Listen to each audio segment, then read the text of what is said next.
Size bu videomda 1. Murat'ın hayatını anlatacağım. 1. Murat, Muradı Hüdavendigar veya Gazi Hünkar Osmanlı Türkçesi Murat Bey 1326 Bursa 28 Haziran 1389 Kosova Osmanlı Devleti'nin 3. padişahı, babası Orhan Gazi, annesi Nilüfer Hatun'dur.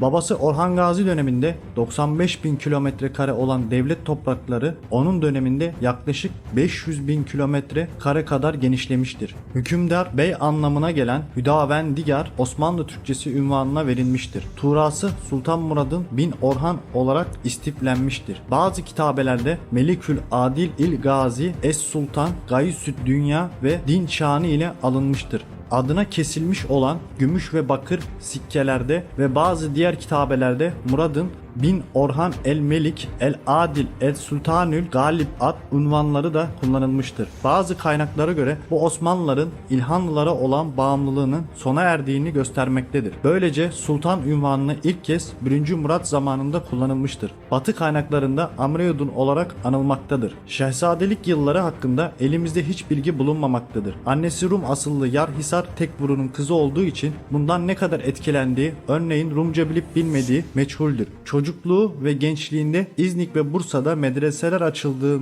bilinmekle beraber 1. Murad'ın bu kurumlara veya bunlarda bulunan değerli hocalardan İslami eğitim görüp görmediği yahut da babası ve dedesi gibi geleneksel Türkmen eğitimi görüp görmediği bilinmemektedir. 1362'de Orhan Bey ölünce kendisi Rumeli'de bir muhabere ortamındayken Bursa ahilerinin kararıyla hükümdar ilan edilmiş ve Bursa'ya çağrılmıştır. Murat Bey tahtını geçtikten hemen sonra Aşık Paşazade'nin deyişiyle kendi vilayetinde ve karesinden leşkler cem edip hemen Rumeli'ye dönme hazırlığı yapmaya başlamıştır. Fakat komşu devletler ve diğer düşmanlar bu da hükümdar değişikliğinden faydalanmak için hemen harekete geçmişlerdir. Bizanslılar Çorlu, Burgaz ve Malkara'yı geri almışlardır. Kısa bir zaman önce Osmanlılara katılmış olan Ankara'nın ahileri şehirlerinden Osmanlı kale muhafızlarına kovulmuşlardır. Büyük Şehzade İbrahim ayaklanmıştır. Bizanslılar anne tarafından 6. İyonis'in Kantukozinus torunu olan ve İmparator 5. İyonis'in kızıyla nişanlı olan Küçük Şehzade Halil'i kışkırtarak ağabeyinin hükümdarını kabul etmemesine neden olmuşlardır. Karamanoğullarında Osmanlılara hücum için ordusunu hazırlamaktaydı. Murat Bey önce deneyimli komutanlar, ulema mensupları ve diğer illeri gelen ile bir görüşme yapmış ve bu sorunların hepsini o yıl çare bulmuştur. Önce Ankara'ya hücum edip kaleyi ve şehri eline geçirmiş ve bozguncuları elimine etmiştir. Sonra Sultan Höyü Eskişehir'i almış ve Bursa'ya dönüp biraz daha savaş hazırlığı yapıp yapmadan Karamanoğulları üzerine yönelmiştir. Tarihçi Şükürullah deyimiyle Karaman Bey'i de ileri gelip iki ordu karşılaştılar. Kargılar kırıldı, kılıçlar çentik çentik, kalkanlar paramparça oldu. Kişiler yüz yaprağı gibi döküldü. Karamanlılar çaresizinden Varsak, Tatar ve Türkmen'de sayısız kişiler toprağa düştü. Karaman Bey takımlarını ağırlıklarını bırakıp kaçtı. Bu sırada Eskişehir ve Bilecik taraflarında ayaklanma hazırlıkları içinde bulunan kardeşleri İbrahim ve Halil yakalattırıldı ve boğduruldu. O zamana kadar devlet göreneğine göre beylerbeylikleri ve sancak beylikleri hükümdarların kardeşlerine veya oğullarına verilmekteydi. Fakat Murat Bey kardeşlerini boğdurduğu ve çocukları da çok küçük yaşta olduğu için hanedan dışı atamalar yapmak zorunda kaldı. Lala Şahin Paşa Beylerbeyi ünvanı ile ordu komutanı, Bursa Kadısı Cendereli Çandarlı Kara Halil Hayrettin'i de kadı asker olarak atandı. Anadolu'da durumu dengeli hale soktuktan sonra 1. Murat Rumeli'ye hemen 1360'da dönüp Bizanslıların tekrar ellerine geçirdikleri Lüleburgaz ve Çorlu'yu yeniden eline geçirdi. 1. Murat Lüleburgaz'da bir savaş meclisi topladı ve burada Edirne'nin alınmasını kararlaştırdı. Hacı İlbey'i ve Gazi Everonos'u idaresi altında Akıncı kolları Malkara, Keşan, İpsala ve Dimetoka doğrusu üzerinde ilerleyip hem buraları ele geçirip hem de Balkanlarda yardım gelmesini önlediler. Lala Şahin Paşa komutasında Osmanlı birlikleri bir karmaşık Bizans-Bulgar ordusuna karşı Sazlıdere'deki muharebede galibiyeti kazanıp Edirne'nin fethinin yolunu açtı. Böylece 1. Murat Bizans'ın Trakya'daki merkezi ve imparatorluk üçüncülük büyük şehir olan Edirne'yi Adrianopolis'in 1361'de ele geçirdi. Balkanlarda genişleme stratejisi uygulamak ve bunun daha kolay başarılmasını sağlamak için Edirne'yi devletin ikinci başkenti olarak seçti. Edirne İstanbul İstanbul ile Tuna yalıları arasında yolda en güçlü kaleydi. Bizans başkenti ve Balkan dağlarından giden yolun önemli menzili olarak bu yolu kontrol etmekteydi ve Bizans'ın Balkanlardaki ordu ve idari merkeziydi. Edirne yeni kurulan Rumeli Beylerbeyliği'nin de merkezi oldu. Bu stratejik avantajları kullanan 1. Murat 1363'te Filipe Piropolis'in Plovdiv'i ve Gümülceniye'de eline geçirip İstanbul'a hem çok önemli vergi geliri hem de Hubat'tan pirinç gibi yiyecek maddeleri sağlayan ana yollarını geçtiği Meriç Irmağı Vadisi'nin idaresini aldı. Bu aynı zamanda Bulgar çarı John Alexandra Bizans aleyhinde Osmanlılara destek sağlaması için bir baskı yolu oldu. Artık hedef Bizans değil Balkanlar olmuştu. Bu yeni stratejik durum Bulgar, Bosna, Sırp, Macar ve Eflak devletlerini etkiledi ve Papa 5.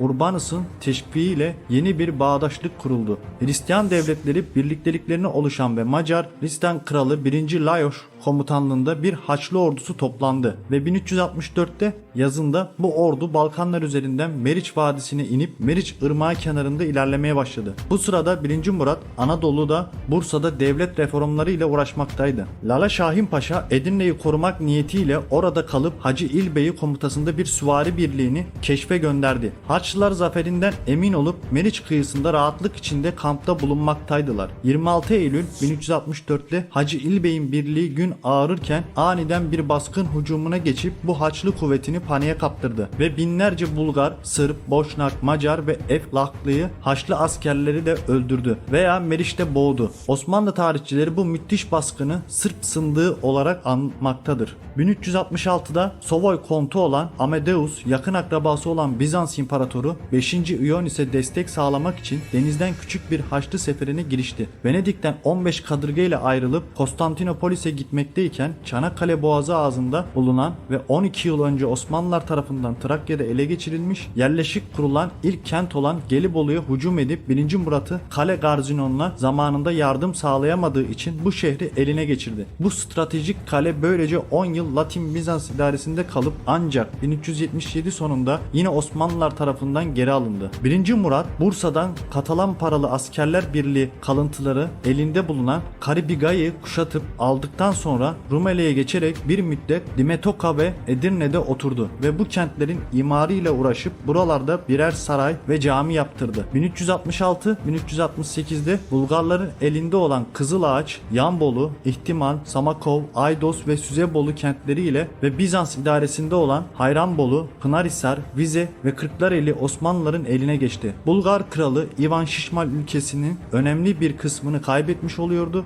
1368'de kız kardeşi Prenses Mara'yı 1. Murat'la evlendirdi ve Bulgaristan'ın Osmanlıların yüksek egemenliği altında bulunan bir vasal ülke olma statüsünü kabul etti. 1371'de Sırp Sındığı Savaşı'nın intikamını almak isteyen Sırplar Çirmen Savaşı'nda yenildi. Aynı yıl İstanbul'un yakınında bulunan Çatalca'yı ele geçirildi. Osmanlı sınırlarının Sırp dostluğuna dayanmıştı. 1374'te Sırp despotu Lazar ile yapılan bir anlaşma ile yıllık vergi vermek suretiyle Sırbistanlı Osmanlılara yüksek egemenliği altında bir vasal ülke olmasını kabul etti. Bu gelişmeler Bizans'ı da yakından etkilemişti. Bizans İmparatoru 5. Ionis 1. Murat ile müzakerelere girerek 1373 başlarında bir anlaşma yapıp Bizans İmparatorluğu'nun yıllık vergi ödeyerek Osmanlılara yüksek egemenliği altında bir vasal ülke olmasını kabul etti. Böylece Osmanlıların Rumeli'ye geçip yerleşmelerinde 20 yıl sonra Balkanlarda bulunan 3 devlette Bizans, Bulgaristan ve Sırbistan Osmanlıların yüksek egemenliğini kabul etmiş oluyordu. Bizanslılara yapılan anlaşmaya göre Bizans İmparatoru Osmanlı Sultanı'nın istediği zaman imparatora yakın bir komutan altında asker de gönderecekti. Böylece Mayıs 1373'te Bizans İmparatoru Anadolu'da 1. Murad'ın Çandaroğullarına karşı açtığı bir savaşa katılmak zorunda kaldı. Savcı Bey isyanı. 1. Murat bu seferde iken taht vekili olan oğlu Savcı Bey bir şehzade ayaklanması başlattı. Gerçekte bu Osmanlı şehzadesinin ayaklanması İstanbul Bizans İmparatorluğu için imparator adayları arasında taht kavgalarının bir uzantısıydı. 1. Murat 1373'te yanı sıra vasal hükümdar olan Bizans İmparatoru 5. Ionis ile birlikte Anadolu seferine çıkmıştı. Konstantinopolis'teki büyük oğlu Andronikos'un sonra 4. Andronikos'un küçük kardeşi Manuel sonra 2. Manuel rekabet halindeydi. Babasının başkentten ayrılmasından istifade eden Andronikos bir olan Osmanlı şehzadesi Savcı Bey de katılıp Rumeli Rumeli'de babası 1. Murat'ın yerine hükümdar olan Osmanlı Şehzadesi Savcı Bey de katılıp Rumeli'de ilan edip kendi adına hutbe okuttu.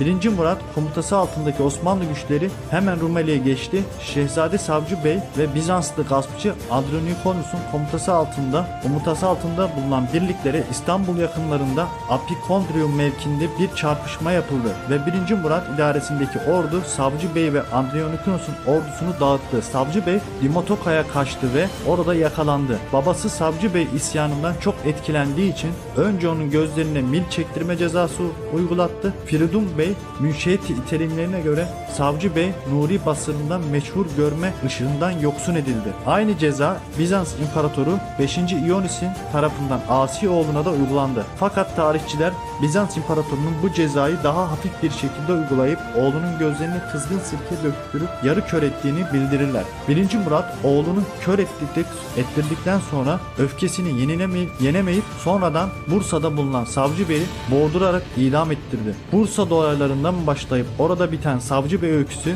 sonradan şiir ve romanlara konu olmuş bir trajik vaka oldu. 50 yaşındayken 1376'da 1. Murat Bursa'ya döndü ve savaşsız geçen 5 yılı oradan sarayında geçirdi. 1381'de oğlu Yıldırım Beyazıt ile Germiyan oğulları Bey'i Süleyman Şah'ın kızı Devlet Hatun ile evlendirdi. 1. Murat saltanatının 1381'ini izleyen yıllarında Anadolu beyliklerinden Candaroğullarına içten zayıflatmayı ve Akdeniz'de güçlü Venedik devleti ile barışık kalmayı güden bir strateji uygularken Balkan sınırlarındaki akıcı beylerini ve ordu komutalarını Balkan fethine devamlı gönderdi. 1. Murat 60 yaşını Bursa'da geçirmekteyken bu sefer de damadı Karamanlı Alaaddin Bey ile uğraşmak zorunda kaldı. Alaaddin Bey 1386'da Osmanlı sınırlarını çiğneyip Osmanlı idaresine 1381'de geçen Beyşehir'e saldırdı. Bunun üzerine 1. Murat büyük bir ordu ile Karamanlı merkezine Konya üzerine yürüdü. Alaaddin Bey'in af dilemesini ve barış önerilerini kabul etmedi.